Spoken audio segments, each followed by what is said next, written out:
Hi అండి, welcome to Sahi kitchen. ఈరోజు మనం పనస పండుతో స్వీట్ గుంట పొంగనాలు తయారు చేసుకుందాము.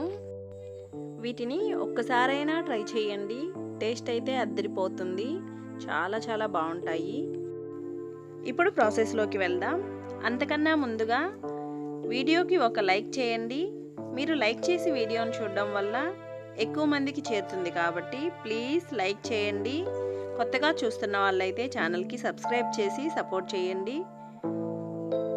ముందుగా ఒక గ్లాస్ బియ్యం తీసుకుని శుభ్రంగా కడిగి నీళ్లు పోసి గంట సేపు నానబెట్టుకోవాలి.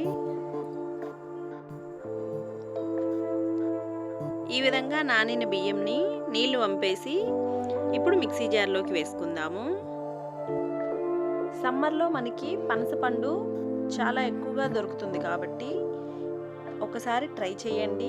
ఇంట్లో అందరికీ నచ్చుతుంది, అంత టేస్ట్గా ఉంటాయి. బియ్యంని ఈ విధంగా మిక్సీ జార్లో వేసుకున్న తర్వాత ఇప్పుడు పనసపండులోంచి గింజలు తీసేసి ఇలా సన్నగా కట్ చేసుకొని వేసుకుంటున్నాను. ఇప్పుడు ఇందులోనే కొంచెం బెల్లం కూడా వేసుకుందాము. ఆల్రెడీ మనకి పనసపండు తీయగానే ఉంటుంది కాబట్టి కొంచెమే వేస్తున్నాను. మీరు తినే తీపిని బట్టి బెల్లం యాడ్ చేసుకోండి. ఇప్పుడు ఇందులోనే 2-3 ఇలాచి, అలాగే కొద్దిగా సాల్టు, కొద్దిగా నీళ్లు వేసి మెత్తగా మిక్సీ పట్టుకుందాము.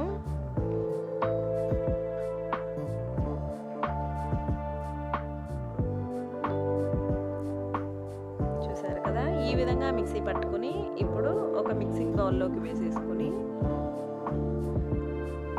ఒకసారి బాగా కలిపేసుకుందాము.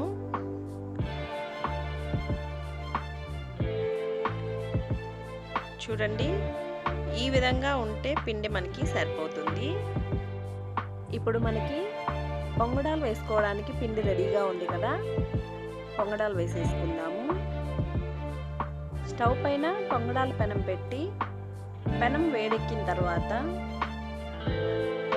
కొద్దిగా ఆయిల్ వేసుకోవాలి. ఇలా కొంచెం కొంచెం వేసుకోవాలి.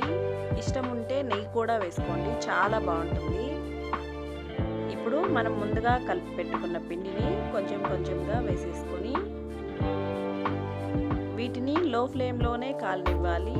అప్పుడే మనకి లోపల కూడా చక్కగా ఉడుకుతుంది. హై ఫ్లేమ్లో పెట్టారంటే తొందరగా మాడిపోతాయి.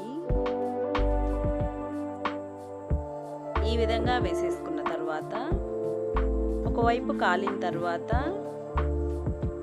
నిదానంగా రెండో వైపు కూడా తిప్పుకొని రెండో వైపు కూడా ఫ్రై చేసుకోవాలి. చూసారు కదా, రెండు వైపులా ఇదే విధంగా కాల్చుకొని తీసేసుకోవాలి. అన్నింటినీ ఇదే విధంగా కాల్చుకుందాము.